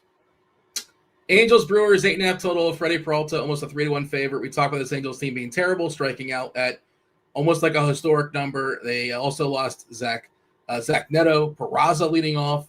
Whatever's left of Mike Trout. We said Carter Kieboom is now in the lineup today. Whatever a Denzer Guzman is playing baseball today for the Angels. Peralta is going to be massively owned. No Milwaukee lineup just yet for what it's worth, but they have one of the biggest team totals on the board, 5 and change. Angels, Brewers, what do you got? Yeah, so LA is bad lineup. Great, really good pitcher. Just a bad matchup for them. That's a tier 5 team. I just can't see stacking an Angels team at all. I just don't see how that pays off. Milwaukee's a tier 2. If this was an offense that was that we could really pinpoint a little bit more, we've talked about it, how they spread things around. If we could pinpoint them a little bit more, show a little more power out of the heart of the order or something like that, they would move up to tier 1. But because we can't do that, and they're so all over the place with their stacks from a night-to-night basis, they're a tier 2 because it's hard to pin down where this stuff is going to come from them. So great matchup all around for Milwaukee, but they're just going to go in tier 2 because the lineup is just it's tough to pin down where it's going to come from. Cincy, St. Louis, 8 total. St. Louis light dog here. Abbott versus McGreevy. McGreevy's going to, the ball's going to get put in play against him, if nothing else. Even against the righty, we saw it yesterday, the other day with De La Cruz facing a lefty batting in the 7-hole. He's in the 7-hole once again. It does seem like a good spot for him. McGreevy doesn't miss bats, and when De La Cruz actually hits the ball, it usually, good things happen on the powers. A little bit zapped this season. I think he's at 19, 20 homers, almost 40 stolen bases. A lot of speed, obviously. Speed does not take a day off. Reds, Cards, your thoughts? So my thought on St. Louis is I like Andrew Abbott as he doesn't have enough strikeout stuff to put him in the upper echelon of pitching, but I think he's a solid pitcher. So I really don't want to stack against that. And St. Louis, we've talked about this all year. We're coming down to the end. A lot of this stuff we've said multiple times. St. Louis is just not an exciting stack on a nightly basis. They just don't have a lot of offense that makes you feel good about stacking them. So that's a tier 4. St. Louis is tier 4. Down there in Rockstar. Cincinnati, Dean, I've said this before too. This guy doesn't strike out nobody. I get it. But Cincinnati's lineup has just not been good this year. Ellie's fine. He's an exciting player, probably a better player in your head than he is actually in real life, I think. His highlights are great. They're memorable. Yeah. Yeah. But as far as a night-to-night production, this offense is not good. That's a tier 4. So I just kind of tired. They play their games, their home games, in one of the most hitter-friendly ballparks, and we still can't really consistently stack them. So no way I'm going to do it out here in St. Louis, where this is really a pitcher's ballpark tonight. Yeah, if you're going to play anybody in St. Louis, it's probably Herrera. Interesting. Probably a pivot off the pivot there, a catcher. He's the only one actually in the green. He's been very good against lefties this season, but overall that lineup is pretty weak. And De La Cruz has been disappointing, but you can always tell yourself a story with the upside, and he will flash it on occasion. Stewart's still pretty cheap, too. The rookie's been good in a small sample versus righty so far this season. Let's scoot along about 10 minutes away from crunch time. Crunch time coming in. You got Dave Potts, Cheeseisgood, Kirkwood, Kirkdiese hanging out with us, as well as chief mineralogist Kevin Roth. I think we're still clean weather-wise unless I miss something. 4 games to go here, Chop. Texas at your Astros. AJ Blueball against Merrill Kelly. Merrill Kelly really good against righties. No Jordan. Jordan's going to be out for a while for Houston. Who knows when he comes back, if he comes back. This is DFS. We care about tonight and tonight only. Tonight, he's not in the lineup. This lineup is significantly weakened. You see that in Zach Cole batting in the 5-hole. You also have a cheap Jock Peterson. But, if they're getting that bullpen pretty early, there might be some pinch hit alert. Just kind of throwing it out there. Texas, 100%. Houston. What do you got? 100% pinch hit risk for Peters. He better hit his home run, in the first couple of at-bats because there's left-handers in the Houston bullpen, and he'll be out of that game quick, if any. So for Texas, okay, I'm going to put Texas in tier 2. I do like the upside of AJ Blue Balls. I do like that upside in general, right? But the bullpen is extremely thin right now. And they had to use the leverage guys last night because it was a close enough game. So, assuming he can rustle up 4 or 5 innings, you still got to find 4 or 5 innings from the rest of that bullpen. Texas is a tier 2, man. I just think there's a possibility they can get loose here against this bullpen. And even himself, his big detriment is the home run ball. So they're a tier 2. Houston, Dean, I'm going to put Houston in tier 2. And this is strictly based on chasing some home runs because I think they can grab some home runs off of Merrill Kelly, believe it or not. So I want to give a special shout out right now, Dean, to Robert Redford. I don't know if you heard Robert Redford passed away today. Yeah. R.I.P. Robert Redford. Legend. One of his most famous roles was what, Dean? The Natural? The Natural, a baseball movie in which he had Wonder Boy. I'm glad you got that. Pick that up for me, Dean, because the new Wonder Boy is Zach Cole. I don't know if you've seen this kid. This kid's electric, man. He might just replace Jordan. He's a left-hander. He swings wild. He's crazy. He's got it, man. He's got it. He's got the electricity flowing through the bat, Dean. Zach Cole's going to hit another home run tonight. Hit a huge home run last night. Going to hit another one tonight. I think Houston hits a couple of home runs tonight. If you can find them, you got yourself a good little mini stack. I'm putting him in tier 2. He's pretty cheap. Yeah, I don't mind that as a flyer if you're looking for a salary saver. Don't disagree. Got to scoot along here. 3 more to go. Of course, we have the knockers and the BVP suggestion as well. Marlins in Colorado, 10 total. Marlins are favored. Yuri Perez against Kyle Freeland. No Edwards for Miami, so cross him off the list. It is wild to see Jacob Marcy at 5.3 as an asking price. That is life comes at you fast. That seems like a little excessive. Left on left here versus Kyle Freeland, but that's what he is. Otto Lopez leading off. Agustin Ramirez, probably their best threat at catcher.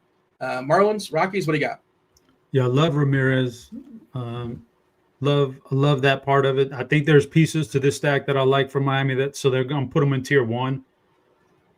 Just not a big believer in Colorado. On the flip side, Colorado, I'm going to put them in tier 3. I would prefer to roster Yuri Perez than to stack Colorado, but I could see either or because it's Coors Field and Perez isn't like the safest guy in the world. Gives up a lot of fly balls anyway, so I'll put Colorado in tier 3.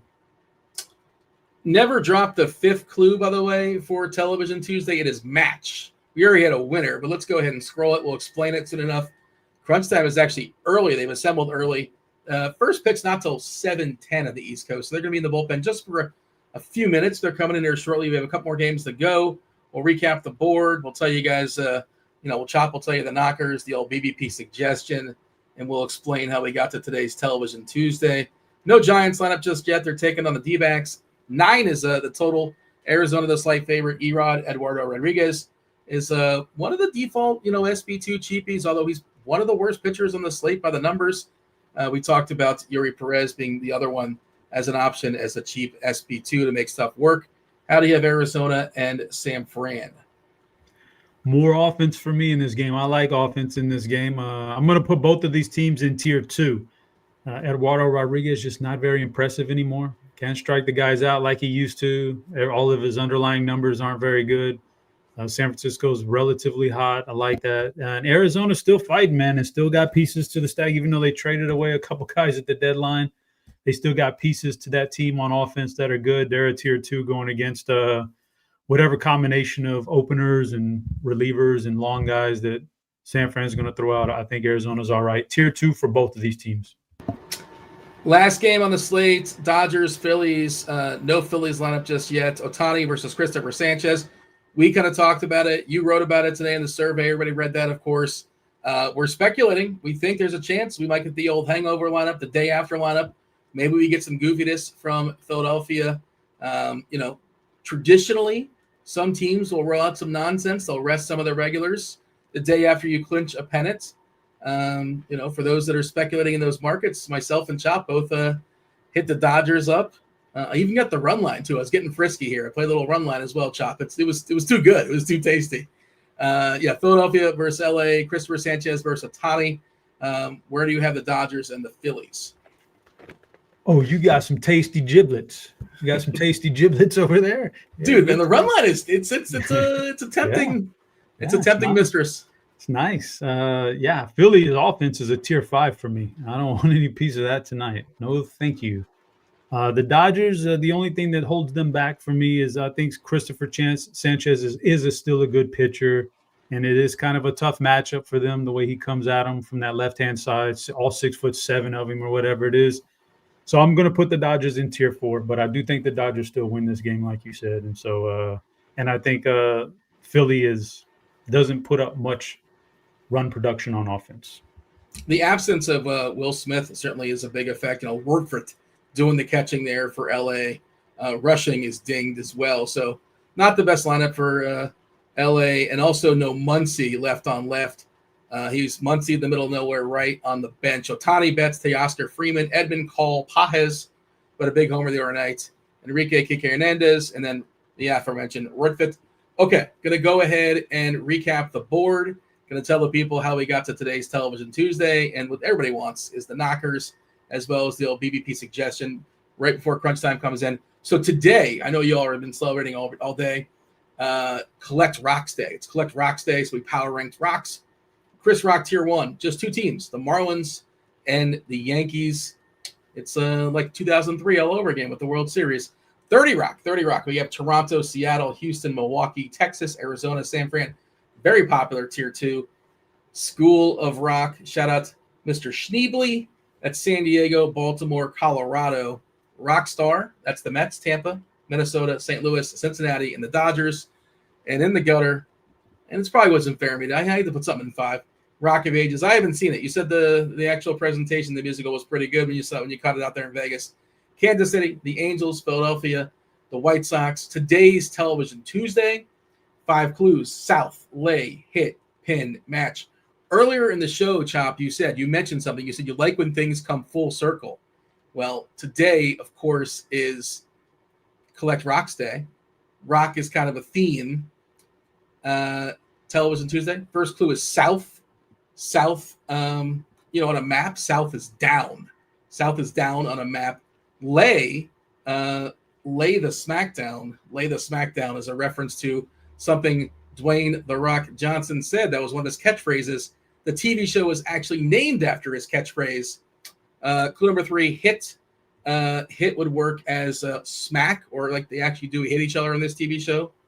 Sort of. They do. And pin. You have to pin each other to get a victory in a match, because we're talking about, of course, WWE SmackDown. What's Chop got in 3? He beat everybody in chat. So shout out to Chop once again. There we go. We came full circle. The Rock's TV show. Well, it was named after The Rock back in the day. All right, Chopper. We have the knockers and the old BBP suggestion. What do you got? Ooh, bang, bang. BVP suggestion of the day, Dean. Just a suggestion, but it was quite easy tonight. It's Eugenio Suarez from the Seattle Mariners. No doubt about it. Easy peasy. The numbers are solid, but it's the stuff, behind the scenes that really, really are good about Eugenio tonight. So Eugenio's the BVP suggestion of the day. The knockers, Dean. Everybody wants some knockers. I am chasing some long balls tonight, Dean. I am chasing them. I got 2 home runs lined up here, Dean. No doubt about it. I think after the Yankees, the team that has the best chance of hitting the most home runs on this slate is Toronto.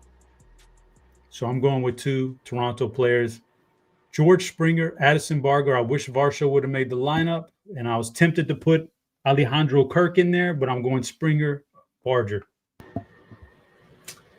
Suarez, 302 ISO versus righties this year. Big power for Suarez, and what we've seen from Waka this season. A little bit more fly balls, a little bit more home run vulnerability to righties as well. So do like that call. I did check out the BVP. I was curious. 17 hits and 38 official at bats. It's a 447 batting average, 684 slug, couple homers, couple of doubles as well. All right, we had him waiting long enough. My apologies, but again, you guys have till 7:10 to knock out the slate. It's Dave Potts, it's Kirkwood, it's Chief Meteorologist Kevin Roth. It is crunch time right now.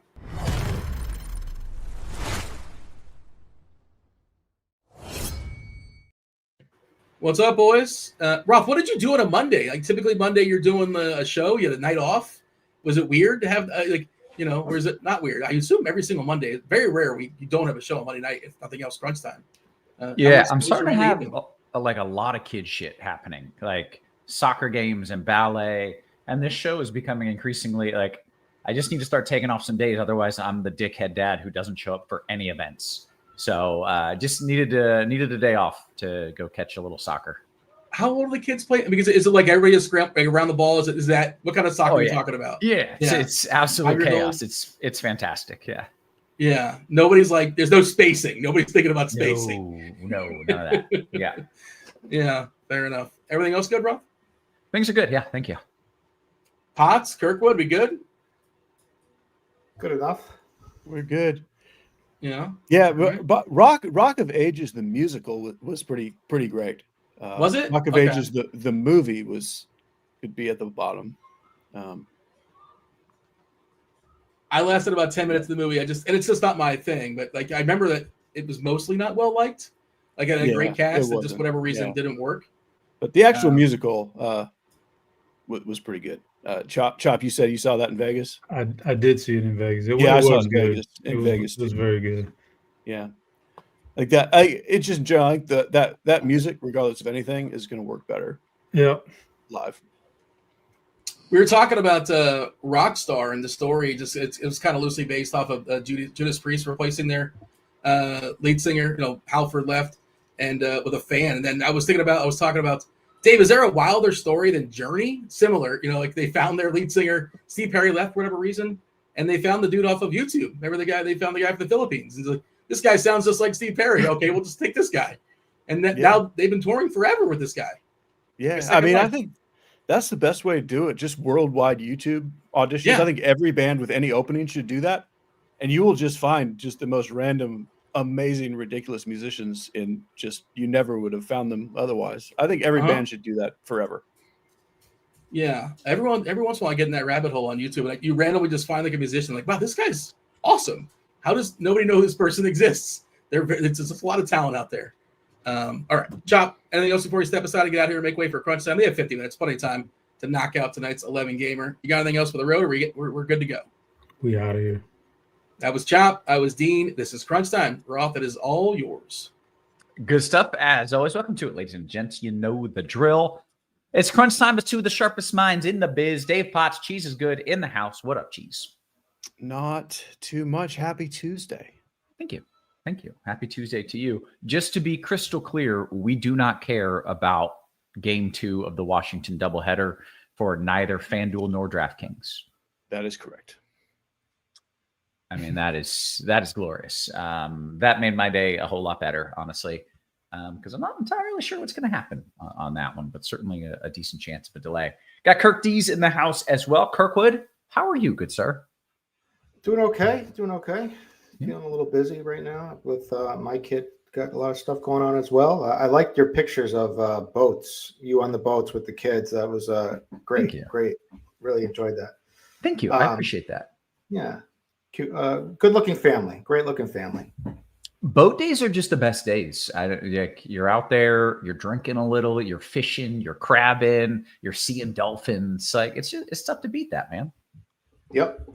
Well, all right. All in agreement. We need more boat days in our lives. Let's talk about this slate a little bit. Weather-wise, I mentioned without the early games, that really cuts down on our overall concerns.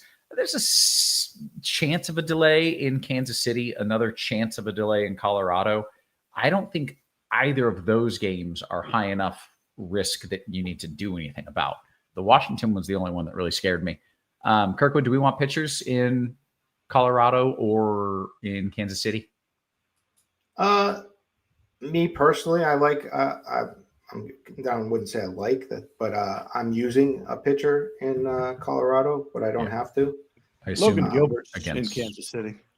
Yeah. Okay. So there are options there. I think you play both of those guys. If you want to play someone in Coors, you can. And in Kansas City, you just roll the dice. If anything changes, I will let you know, but I think it'll work out. All right. Good. Yeah. All right. Well, with that, let's dive into the slate itself. Cheese, you can lead us off a little pitcher talk. Uncle Charlie, the deuce piece. What do we? That's what they call it. Yeah. That is, and that's how they throw it. Mm-hmm. It's a really good pitching slate. It's pretty deep. And you got all the pricing tiers that you want. Like you can kind of build almost any way you feel like it.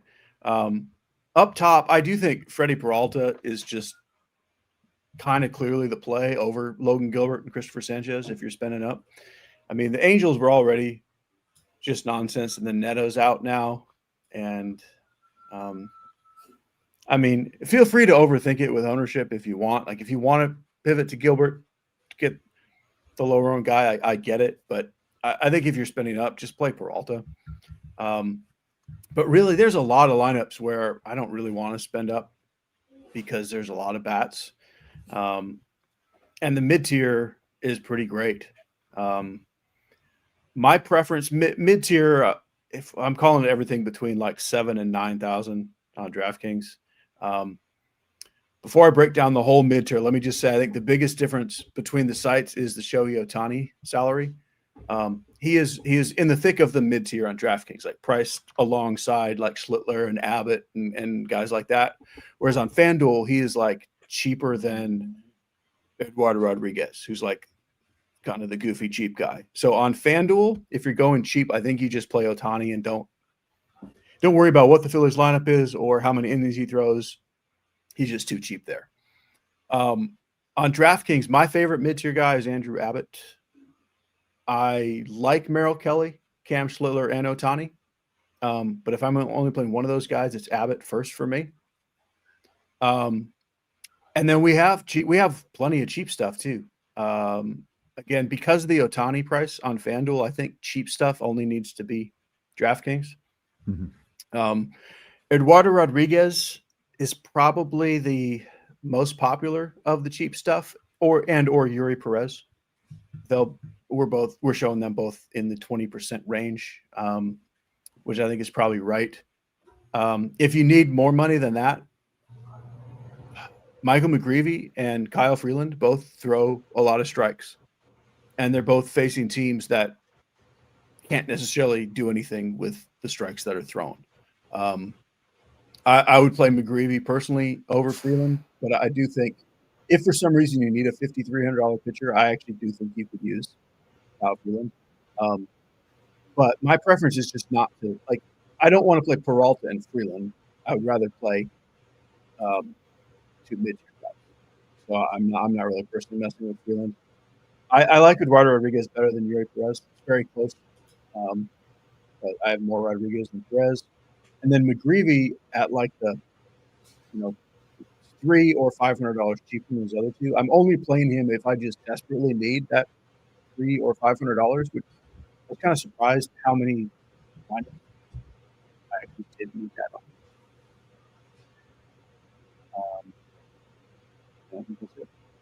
Okay. I don't know if No, I was thinking the same thing, so I was waiting to hear you talk or not. Okay. Yeah. Geez, I think maybe you've got the wrong mic. I'm going to check it right now. There we go. All right. That should, we'll see if we can take care of that. But we heard you. It was, we got you. Kirkwood, we got a lot of choices, it seems like. Upper tier. Can I go double cheap? Can I go with like a Perez Rodriguez and just release the hounds, or is that insane? Yeah, you could. I think Perez does actually have upside. And I think Rodriguez does too. Dean was talking in the other show how just from his season-long numbers, how bad they are. But if you go into that further, he was incredibly bad in the first half of the season. He's starting to pitch a little better. He's been in the groove. He's salvaging some of his numbers. He had a decent, he just put up 27 fantasy points in the same matchup against San Francisco just last week. So yes, you could do it, but the thing is, Peralta could just wipe away the whole slate. He has like a third. He's much better against right-handed batters anyway. Has like a 30% K rate against right-hand batters. Angels are not only do they strike out the most, but they're extremely right-handed heavy, and like Dave said, they're also missing Neto. So like all the signs point to him just having a huge outing. Now, of course, anything can happen in baseball. We're getting late in the season. Crazy stuff happens. So he could flop for sure. But I think it's just real easy to just take Peralta and then just take one of the cheaper guys. And I think there's probably four. I think Yuri Perez, Dave wrote in his musings today, how the guy is just he's something of a jabroni, an incredible. How did you put him on the road, Dave? Oh, I forget exactly what I said. It's wild to look at the splits. Yeah, just crazy, and it makes sense a little bit with his home park, but like it shouldn't make that much sense. He has a lot going on with him. He's got like such a good repertoire of pitches. I totally believe in his stuff. I think the sky's the limit for this kid, but he just gives up bombs sometimes. But this is Colorado, who strikes out at a massive clip. So I'm overlooking those road splits, and I'm just going to plug him in. I also think it's fine to use Eduardo Rodriguez. I think it's a pretty good spot. They're both cheap enough that they could really pay off, and you can get like tons of bats, even with Freddie Peralta. Shohei is probably my next favorite, and then or Shane Smith for $7K. So any of those guys that I just mentioned, I think you can just mix and match however you want to. But I'm playing Peralta Perez or Peralta Rodriguez. Okay. And then over on FanDuel real quick, there was a difference with Shohei's pricing. Anything else we need to know about? It's like Peralta or Shohei. Yeah. Okay. Easy enough. Let's talk about the stacks and the bats. I am double barrel cheap pitcher. So I need to know who's scoring 8 runs tonight because I probably have the money to afford them. Kirkwood, who's scoring the most runs? Is there a chalky stack? And what stacks do you like?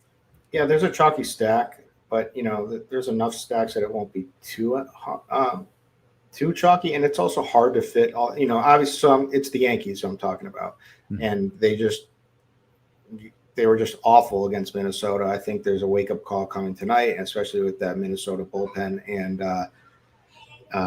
their matchup against Zebby, who gives up the long ball. So this is just a good spot for them. So I think they're going to score a ton of runs. I think they're going to hit a bunch of home runs. So I'm playing them.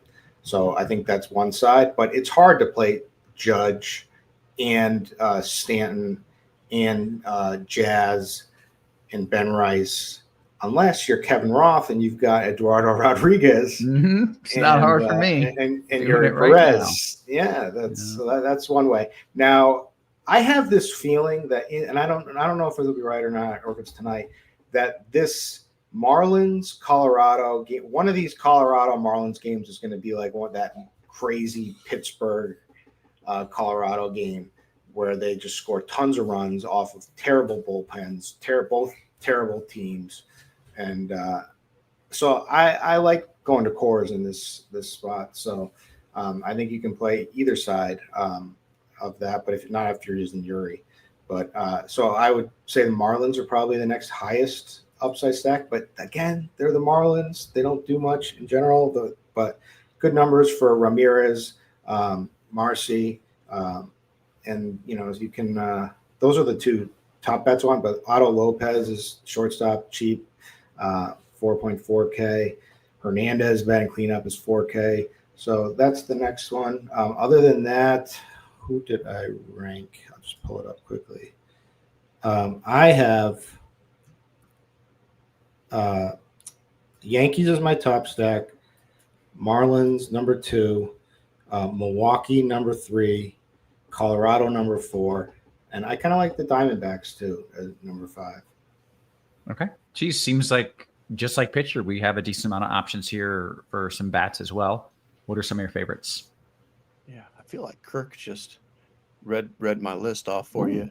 Nice. I mean, I thought there was a very clear top 4 start of the day, and I still feel that way. It's the Yankees, the Brewers, and Marlins and Rockies. and then my next two are the Blue Jays and the Diamondbacks.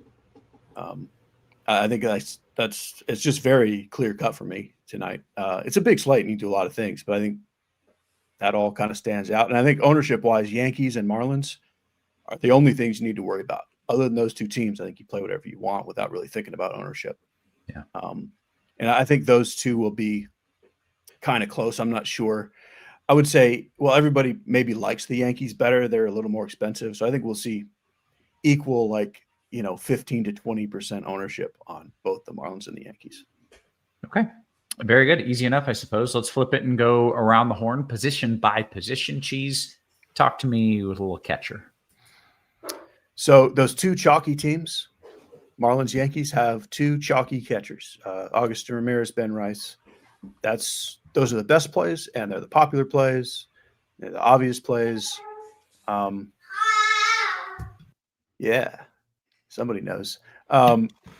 You can get Cal Raleigh and Hunter Goodman and Contreras pretty off the board, and that's all fine. Ivan Herrera on DraftKings as well.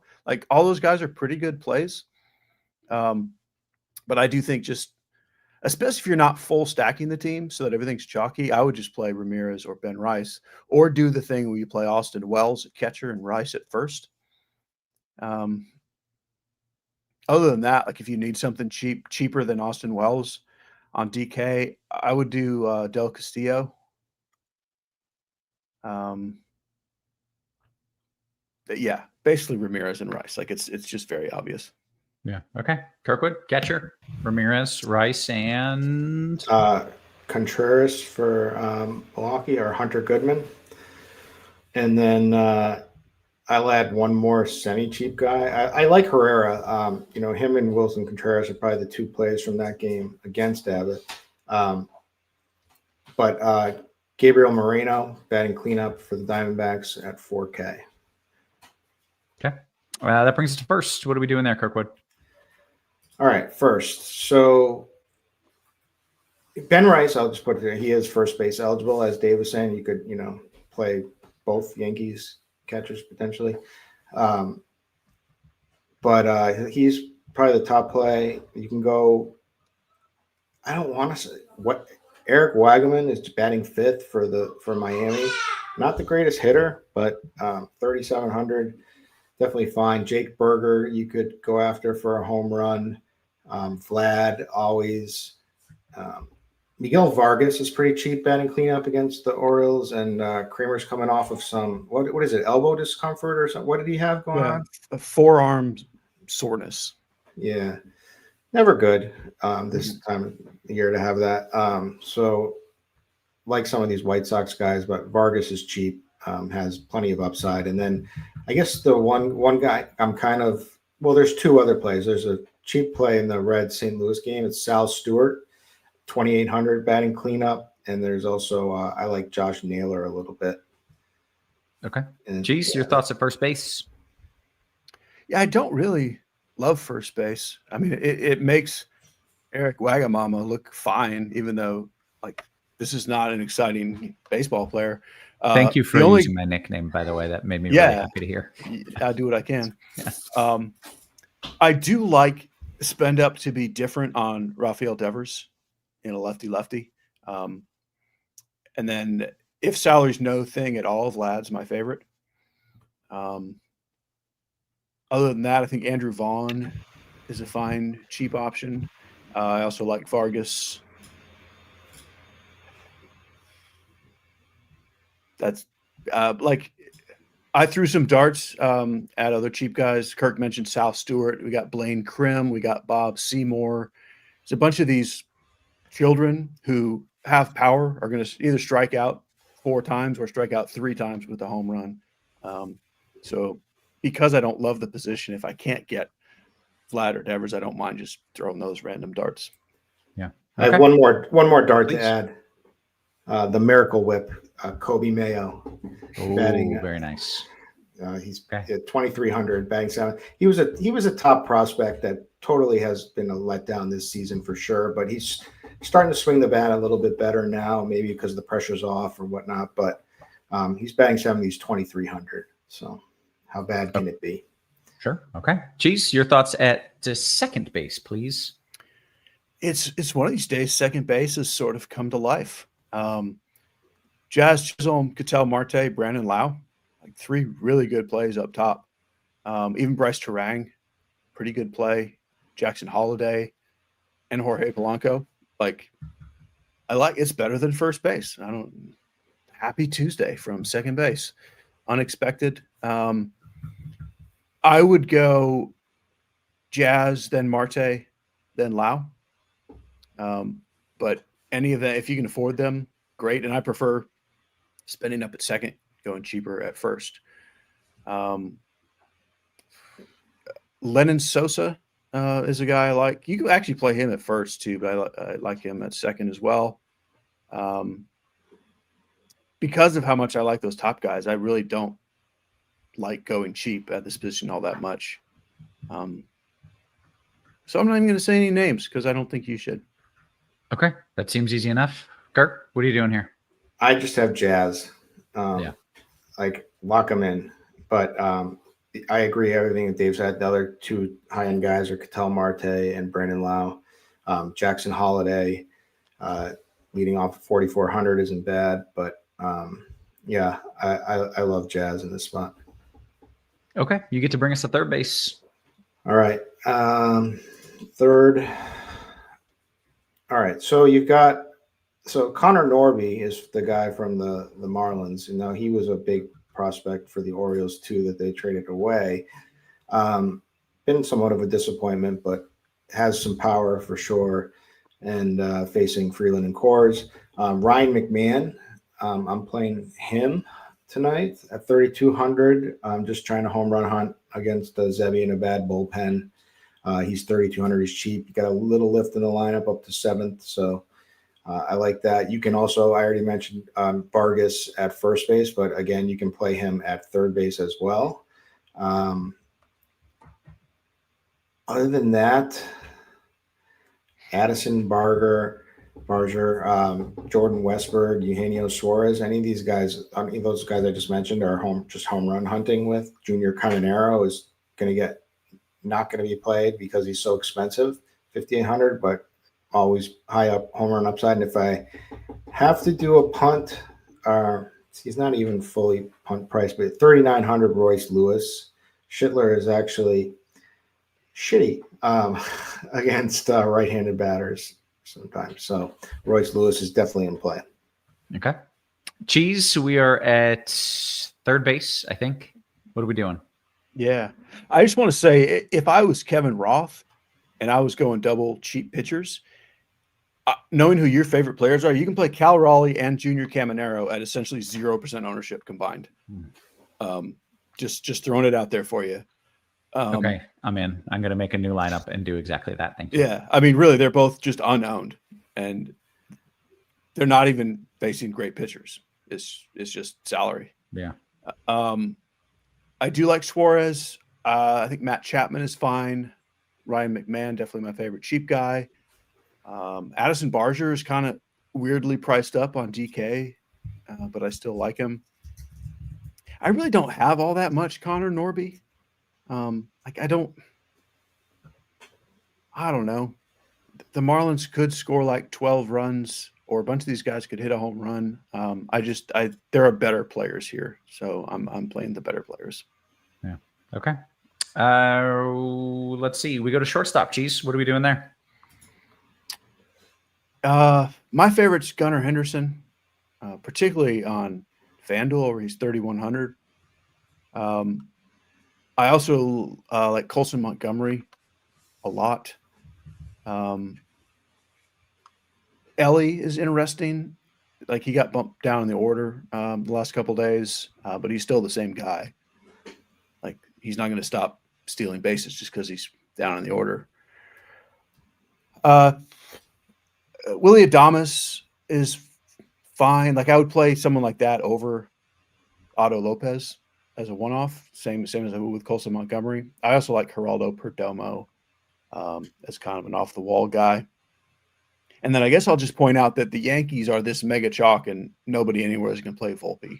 So I went out of my way to make sure I got him in a couple stacks. Okay. Very good. Kirkwood, your thoughts at short? Yeah, pretty much the same. I mean, now that Otto Lopez moved up in the order, his numbers are not good against left-handed pitching at all, but he is batting first in cores. Gunnar, like Dave said, Tovar on the other side of that game, Colson Montgomery, like Dave said. I do like Montgomery. I like a mini stack in the White Sox against Baltimore. So like Vargas and Montgomery doing that in a bunch of lineups. Ellie De La Cruz. Somebody called a Mookie Betts homer on the night that he homered, and the guy is back now all of a sudden. So just wanted Was to, the somebody you know, you, just to be clear?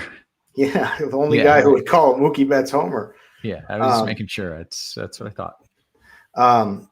But he's on a little run here. This is a really tough matchup against Sanchez, and his price is way too high. But he shouldn't be that owned. And then, like, for good reason, but Bobby Witt is going to be absolutely unowned tonight. And I agree with Dave on the Volpe call. He can hit. He can homer for sure in this game, and can do a lot of things and make a lot of errors out in the field. But if you need a total punt, Thomas Sajazi, our boy, Sajazi, 2,600. Sajazi. Okay, very good. Take me to the outfield, Kirkwood. All right. This is the big bats of the Yankees first. I like both. I like every Yankee tonight, basically. I like Grisham is probably the best dollar for dollar play. Aaron Judge, obviously the highest upside, if they don't walk him. And then Stanton, I like too. I think monster home run upside for all these guys. I also, if you're Jacob Marcy at 5,300, the price looks weird for like a no-name guy, but definitely has good numbers against left-handed pitching. He's got power and speed. So certainly a good play in cores, I think. Hernandez is batting fourth for Miami against Colorado. Cody Bellinger, I should have mentioned him too as well. Love him. Christian Yelich. And then if you need like some cheap guys, just start looking at like Will Benson for 3,500 or who did I like? I like Mickey Moniak tonight too for Colorado, 4K. Okay. But yeah, those are the guys. All right, Cheese, your thoughts in the outfield, please. Yeah, they're pretty similar. Like obviously all the Yankees, and I'm totally fine just not getting to Judge, because he has to hit 2 home runs versus all the one that the other guys hit, and even if you're going cheap pitching, it's not that easy to get him. So I think Grisham, Bellinger are the two I have the most of. Right in that 4K range, Hernandez and Moniak are my favorites. My 2 favorite spend ups to be slightly different are Corbin Carroll and George Springer. I also like Buxton a little bit. I mean, they're almost priced up to Aaron Judge territory, so it's not like you could just jam all these guys in either, but you can get one of them. And I would go Springer and then Carroll and then Buxton. Cheap stuff is kind of hard to come by, which is why I think the mid-tier will be pretty popular. Like going like Moniak, Hernandez, Grisham makes it kind of easy to play whatever you want everywhere else. So I think that's going to be the more popular build. And all of this is leaning me towards also wanting to go with cheaper pitching, so I can get 1 or 2 of these high-end guys. We do have one cheap punt tonight. Oh, okay. I might need it. What do we Zach got? Cole in the outfield. Zach Cole taking Jordan's spot.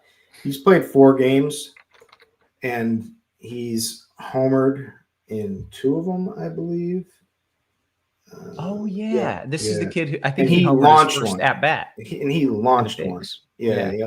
Yesterday. And he's got speed too. So even if power dies out, he can still, if he gets on, he can still steal. Very nice. Okay. Always good to have a little 2K that can get things done. By the way, apparently Cole was in Beer's 6-pack I don't think he was his beast of the night, but he was in the He's in the bar, though. He's in the bar. He's at the bar. He's known when he's doing the right thing here. Okay, let's see what we've got. 17-ish minutes here until we hit the lock. The people want some home run calls. They're clamoring for it. And I would like to remind the people that we want some thumbs ups. This show is free. We're trying to get it to as many people as humanly possible so it can stay free. Your thumbs up sends it to other people, and then new people start watching, and that's how the show stays free. So all that to say, make sure you hit the thumbs up for us. It is greatly appreciated. Cheese, why don't you give the people a few names of people who are going yak? All right. Just for fun, I will not name any Yankees, but all of them. High end, I'll go George Springer. And mid tier, I will go with Lennon Sosa and Colson Montgomery. Little 2-pack there. And a cheap Blaine Krim. Is that a real person, or are you just testing me? That's a type of fish. Krim. Is it really? I think No, but Blaine Krim as a plays for the Rockies. Okay, all right. Just, he's one of that slew of first basemen who I said they'll either strike out 4 times or strike out 3 times with a homer. Yeah. Okay. Kirkwood, a few names for me. I'm going to throw 2 Yankees in there just because, even though they're obvious, just because I feel strongly. I think Stanton hits one, and I also think Jazz hits one for sure. And then I'll say Junior Carmenero, and I'll say Wyatt Langford. Okay. According to Mr. Irrelevant, Junior was the beast of the night. By the way, if you're not watching Beer's 6-pack videos, follow RotoGrinders on Instagram. That's where I generally run into them. They're helpful, and Beer is awesome, and he gives some good picks. So I highly recommend you give it a follow and check them out. Okay, let's open it up to some QQs and make sure that people are getting the best deal in the industry. Look, NFL is here. We got 2 weeks in the books. If you are wanting some DFS access, get more bang for your buck with Combo Pro. Limited time, you get your first month of Combo Pro, $79.99. That's only $5 more than the NFL DFS monthly sub. So you're getting all the sports for $5 more. Obviously, you should do that. It is, it's a good one. Dean with just the deepest Ted Lasso reference. Blaine Krim's brother Trent writes for the Independent. # chop fact. You got to be a Ted Lasso fan to get that one, but Dean, that's good, man. That's good stuff. We're still on the combo thing for a suspiciously long time. It's making me nervous. I got a new HBO show that I'm watching. What is it? Just waiting for Task. I don't know. It just they just released it. Now you don't remember the name of it. You teased us and you don't know the name of it. Task. Oh, it's called Task. Yeah. Oh, all right. Okay. All right. Geez, you got any good watches? We give 2 episodes. 2 episodes in, I think it's going to get really good. Okay. Cheese, you got something for us? What does Cheese watch at night? So we are. I finally convinced Mrs. Cheese to go back again and start over on Seinfeld. So I'm on my 14th full watch through of Seinfeld. We're on to start season 6. She's only seen it like once. Yeah. Almost, when I was like, what does Cheese watch? I almost threw in like Seinfeld as kind of a joke. And yeah, that's pretty much it. I mean, that's all you really need. You're not wrong. It's pretty excellent. All right, let's see what we've got question-wise. Of course, we got a few coming in the YouTube. I will make sure to get to those, but first I'm checking the Discord. That's where the cool kids hang out. Kirkwood, Abbott or pay down for Smith for a more expensive bat, DK single entry? I like Smith, so I'm going to say that. Okay. For a sneaky stack, Kirkwood, stack the Rangers with the pitcher blue balls for Houston. Stack the Rangers with the pitcher for Houston. He must mean against the. I mean, that's who they're facing. He must. They're facing blue balls. It's tough. It's we've all faced it. Let's be real here. So, anyways, so I don't think he's going to throw very long in this game. He just pitched recently, I think, out of the bullpen, and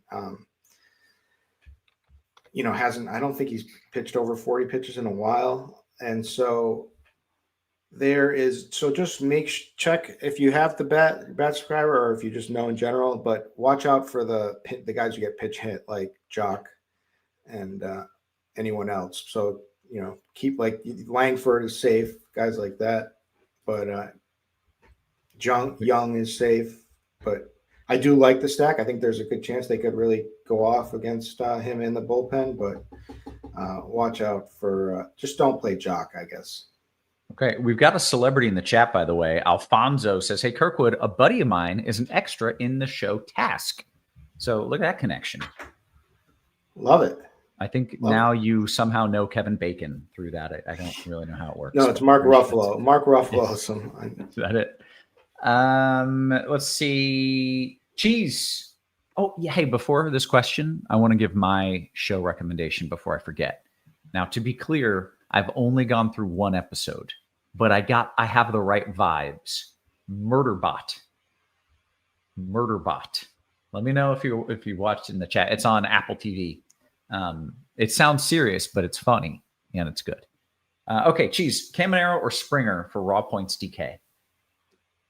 Love them both, but I'll go Springer. Excellent emoji work there from producer Steve. Let's see. Here we go. Murderbot was awesome. See, it also gets better. You see, I knew it had the right vibes. Cheese, Abbott and Freeman or Shane Smith and Jazz? It's a DK cash question. I personally really like Abbott, and I would go that way. Okay. Cheese, one more for you from Unreleased Lo-Fi Music. 3 lineups on FanDuel. I'm thinking 2 Peralta, 1 Ohtani. Or do you prefer that the other way?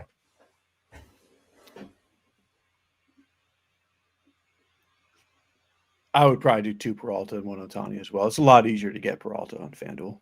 Yeah. Okay. Kirkwood, Rodriguez, or Smith? Also, there's like 19 Rodriguez's, so this can be a difficult question. Oh, that's pitching. So it's Eduardo Rodriguez or Shane Smith. They're so close to me, to be honest with you. But I think I would just take the extra salary savings for Eduardo Rodriguez. Yeah. But again, I'm totally fine with either. Okay.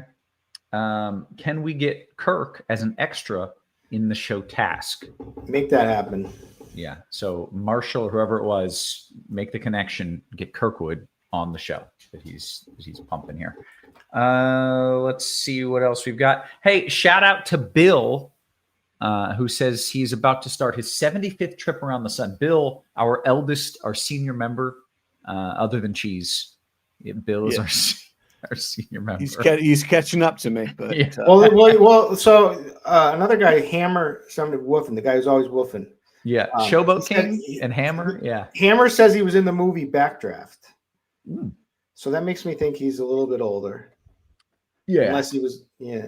We got some OGs. When did that come out? Backdraft. It was a great movie. It had the guy. Who's that guy who was also in JFK? Ron something. You don't know? No idea. Never. Chet will know. Oh, Backdraft is like it's a great movie. It's when did that come out? Somebody tell me that. I'm curious as well. 89. I'm guessing. I mean, that sounds. I would have guessed right around the early 90s somewhere. Kirk, are you Googling it or are you going to make me do it? No, I'm not Googling it. Are you kidding? They don't get paid as much as you do. We've got people ready to do this for us. 91. So we're pretty close there. Okay, let's see what else we've got. Eric says, Kirkwood, out of 150 lineups, how much Kyle Freeland would you have? This is. I have to read his questions. I can't. No, you don't. You do not have to read his questions. The issue is, sometimes he asks legitimate questions. Dave, as a likes non-baseball follower, I don't know which ones are legitimate and which ones are ridiculous questions. Dave likes him, so let Dave answer this one. So yeah, don't throw the word likes on it. I think he's viable because of the salary. In 150, I might have 5. Okay, all right, that's a fair question then. Do you like a Tampa Bay stack in single entry? Kirkwood? Yeah. Why not? I mean, for sure. They're going to be like completely low owned, and it's still a great park, and they've got guys who can do it. So like Low, Caminero, yeah, good stack tonight. Very good. Guys, we are still 6-7 minutes here until lock. We've answered every question on the YouTube. We've answered every question in the Discord. And if we don't get more questions, we will either end the show or sit here uncomfortably in silence for 7 minutes with no words. I think we should do that. I'm game. Won't bother me a bit. I need a little silence myself. I can't do it.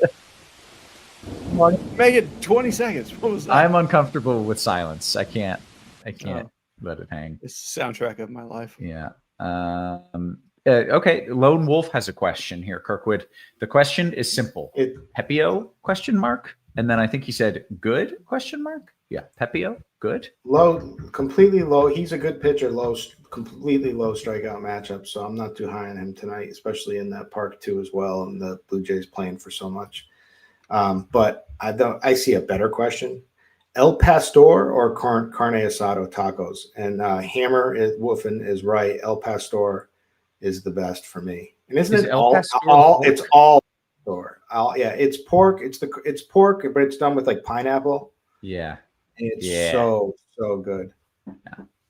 But like, man, just some carne asada, a little steak. It's also pretty delicious. The first time I moved to Houston, this is an embarrassing story. This was like 5 years ago. The movers were still moving us in. It was taking forever. I was like, I saw a taco truck, and I'm not from a place that has taco trucks, so it was very exciting. I was like, I will go get us tacos from the taco truck. So they're like, all right. So I went there and I started ordering, and I was kind of hyper, and I was like, let me get 3 of these and 2 of these and 1 of those. And I gave my whole order, and the lady just looked at me and she goes, okay. And I realized in Houston, people just straight up don't speak English. So I had to make animal noises in order to order my tacos. And that was my first taco truck experience. Like I was mooing. It wasn't great. Hey, any update on the weather? That was good, Steve. Any update on the weather in DC for Atlanta and Washington? 1 second. I can look at radar.